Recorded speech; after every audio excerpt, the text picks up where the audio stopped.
Olá, hoje a gente vai mergulhar numa narrativa antiga, mas com imagens que, nossa, ainda chocam. Já pensou? Hans?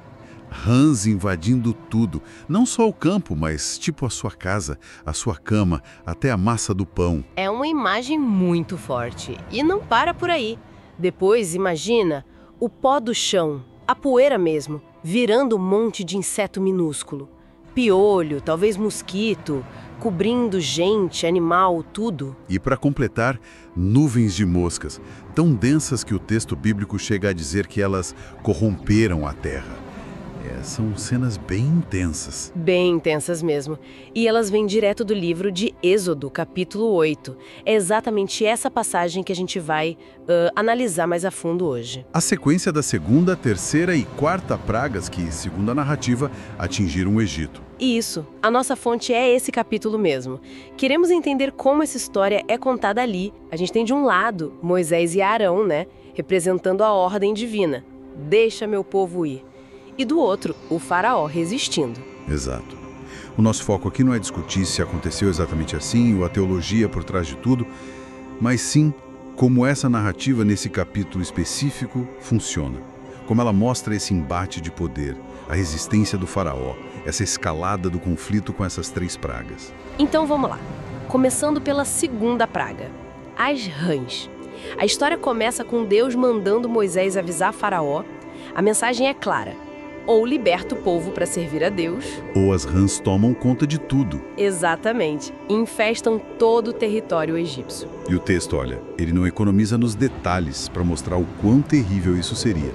As rãs saindo do Nilo, que era a fonte de vida, né? E virando fonte de tormento. Sim, e entrando em todo lugar. Palácios, casas, quartos, camas, fornos, até nas amassadeiras de pão.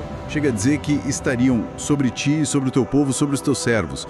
É uma invasão total, né? Não tem para onde fugir. Nenhuma. E a execução, segundo o texto, fica a cargo de Arão. Moisés manda, ele estende a vara sobre as águas e pronto. As rãs sobem e cobrem a terra. Uma demonstração de poder bem direta. Mas aí a coisa complica um pouco, né?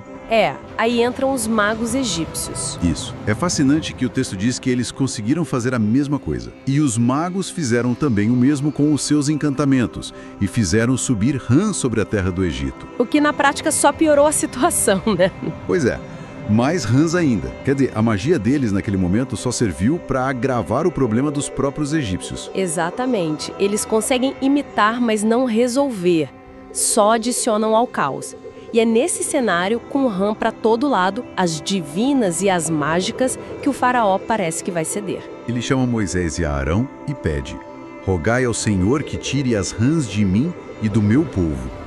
E aí vem a promessa: depois deixarei ir o povo. Só que Moisés tem uma resposta interessante. Em vez de orar na hora, ele pergunta para o faraó quando você quer que eu ore. E diz o porquê, né?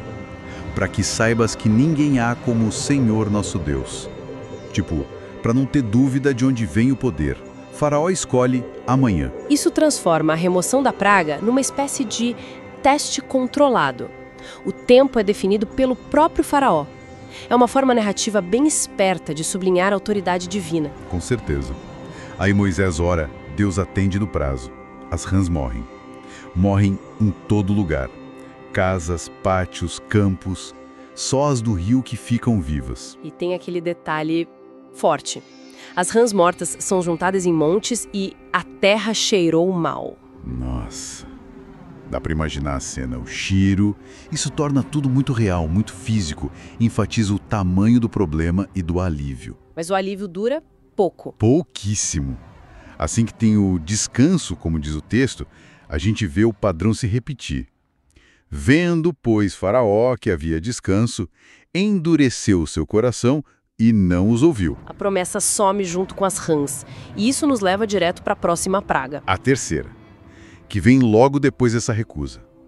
A ordem agora é para Arão ferir o pó da terra com a vara. O pó, né? Parece inofensivo. Parece. Mas o resultado? Surpreendente. O texto fala que todo o pó da terra vira piolhos, ou talvez mosquitos, né? Algum inseto pequeno que infesta homens e gado. E de novo, por toda a terra do Egito. A origem agora é a própria terra egípcia. não mais a água. E é aqui que acontece algo fundamental com os magos. O ponto de viragem. Exatamente. O texto diz: e os magos fizeram também assim com os seus encantamentos para produzir piolhos, mas não puderam. Eles tinham conseguido replicar a água em sangue, as rãs. Mas aqui, não. Falharam. Sim, a magia deles chega no limite. Não conseguem mais imitar. E a reação deles? É direta. Vão até Faraó e admitem: isso é o dedo de Deus. Uma admissão e tanto, vinda dos próprios especialistas do reino. É como se eles dissessem: ok, isso aqui está além da nossa capacidade. É outra coisa. Um reconhecimento claro de um poder superior. A narrativa usa essa falha para escalar a demonstração de poder, né? Já não é uma competição de truques. Isso mesmo. Mostra que o poder em ação ali tem uma natureza diferente. A gente podia pensar que, bom, agora Faraó cede, né? Com os próprios magos dizendo isso. Que nada. O texto é curto e grosso. Porém, o coração de Faraó se endureceu e não os ouviu. Impressionante. Nem o testemunho dos peritos dele abala a decisão. Parece uma teimosia que vai além do normal, quase uma característica essencial dele na história. E essa teimosia toda deve à quarta praga, as moscas. E a estrutura se repete. Deus manda Moisés encontrar Faraó de manhã cedo, perto do rio, com a mesma ordem: deixa aí o meu povo para que me sirvam. E a ameaça agora? Enxames de moscas. A palavra original hebraica, arof, parece indicar algo pior que mosca comum. Talvez uma mistura de insetos voadores bem agressivos. E a descrição da praga é de novo bem pesada. Esses enxames iam encher as casas dos egípcios, o palácio, e seriam tantos que a terra ficaria corrompida. Essa palavra é forte, sugere uma contaminação, uma deterioração mesmo. Mas aqui tem uma novidade importante, né? Tem sim, um elemento novo e com uma carga teológica grande: a distinção. Deus avisa que vai fazer uma separação, especificamente na terra de Gósen, onde os israelitas moravam. Ali não haveria moscas. Nenhuma. E o propósito disso é dito claramente no texto: para que saibas que eu sou o Senhor no meio desta terra. Ou seja, não é só para proteger os israelitas. É um sinal direto para o faraó, uma demonstração de controle seletivo. Tipo, eu atuo aqui, no seu território, mas escolho onde e como. Exatamente. É um passo narrativo muito significativo. O poder divino não só age, mas mostra controle, discernimento geográfico, reforça a ideia de soberania dentro do Egito. E a praga acontece como previsto. Moscas por todo o Egito, menos em Gósen. A terra corrompida. E dessa vez parece que Faraó sente mais o golpe. Ou talvez ele só mude de estratégia. Ele chama Moisés e Arão e tenta negociar. Propõe um meio termo. Ide e sacrificai ao vosso Deus nesta terra. Parece uma concessão, né? Mas ele ainda quer manter o controle. Permite o ritual, mas ali mesmo, no Egito. Só que Moisés recusa na hora, e a justificativa dele é curiosa. Sim, ele diz que os sacrifícios israelitas seriam uma abominação para os egípcios. Fazer isso ali, publicamente, poderia causar violência, até apedrejamento. Então ele insiste. Tem que ser uma viagem de 3 dias para o deserto, como Deus mandou. A separação física é necessária, segundo ele. Não só por ordem divina, mas por segurança. É um argumento prático dentro da lógica religiosa. Exato, uma justificativa pragmática. Aí Faraó cede mais um pouco, mas ainda com condições. Deixar-vos ir, somente que indo não vades longe. Ainda tentando limitar, né? Talvez com medo que eles fugissem de vez. Provavelmente. E ele ainda acrescenta um pedido estranho: orai também por mim. Isso é ambíguo. Pode ser desespero real ou uma tentativa de manipular, de se colocar como alguém que também pode receber a bênção divina através de Moisés. A narrativa não esclarece a intenção, foca mais na dinâmica do poder mesmo. Moisés aceita orar, mas antes dá um aviso bem direto a Faraó. Algo como: olha, não me engane de novo impedindo o povo de ir. Ele já espera a reviravolta, né? Já conhece o padrão.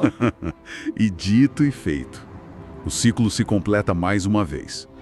Moisés ora, Deus tira todas as moscas. O texto enfatiza: não ficou uma só. O alívio é total. E a resposta de Faraó? A mesma de sempre. O último versículo do capítulo 8 confirma: mas Faraó endureceu ainda esta vez seu coração e não deixou ir o povo. Fim de capítulo. 3 pragas depois, e a situação continua a mesma. Impressionante. Mas olhando para essas 3 pragas juntas, como o Êxodo 8 conta, a gente vê alguns fios condutores bem claros, né? Sim, sim. Um deles é essa sensação de escalada. Talvez não só no sofrimento, que é difícil medir, mas na natureza da praga. Começa com uma invasão de bichos, rãs. Depois, algo que ataca o corpo diretamente, piolhos, mosquitos vindo do pó. E depois algo que domina o ar. E como o texto diz, corrompe a terra, as moscas. Parece que a narrativa vai cercando o Egito de formas diferentes, cada vez mais abrangentes. Outro ponto claríssimo é o confronto entre o poder de Deus e a magia egípcia. Fundamental. A narrativa mostra os magos tendo um sucesso inicial com as rãs, mas só para piorar a situação, e depois a falha total com os piolhos. E a partir daí, eles somem da história neste capítulo. É como se a narrativa usasse isso para dizer, ok, a competição acabou, agora é o outro nível de poder. Exato. E claro, tem o ciclo do faraó. É quase o ritmo do capítulo. Pressão da praga, Promessa de libertar alívio quando a praga some, e a retratação. O coração endurece de novo. O texto às vezes diz que ele endureceu, às vezes que foi como o Senhor tinha dito. A narrativa mantém essa tensão. E por último, mas não menos importante, a introdução da separação de Gósen na praga das moscas, como a gente falou, não é só um detalhe. Tem um propósito teológico claro ali. Sim, servir de sinal, de prova da identidade do controle seletivo de Deus, agindo no meio desta terra, uma afirmação de soberania dentro do território inimigo. E por baixo de tudo isso, a ordem que não para de ecoar. Deixa ir o meu povo, para que me sirva. É o que move toda a ação. Exatamente.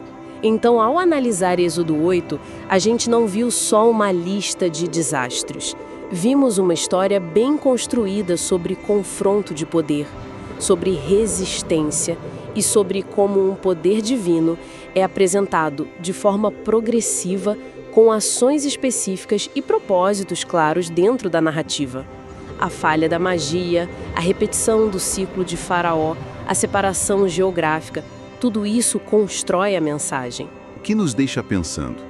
Se a falha dos magos na terceira praga é um ponto tão claro, com eles mesmos admitindo o dedo de Deus, o que a teimosia de Faraó depois disso nos diz sobre como a narrativa o caracteriza? É só teimosia ou é algo mais? Profundo, uma recusa em aceitar evidência? E por outro lado, o que essa separação de Gósen, essa demonstração de poder seletivo no meio da terra, sugere sobre a imagem de Deus que esse episódio específico constrói? Como essa capacidade de distinguir e controlar geograficamente contribui para a ideia de poder que a história quer passar? São perguntas que ficam, né? Que surgem da forma como o texto foi escrito.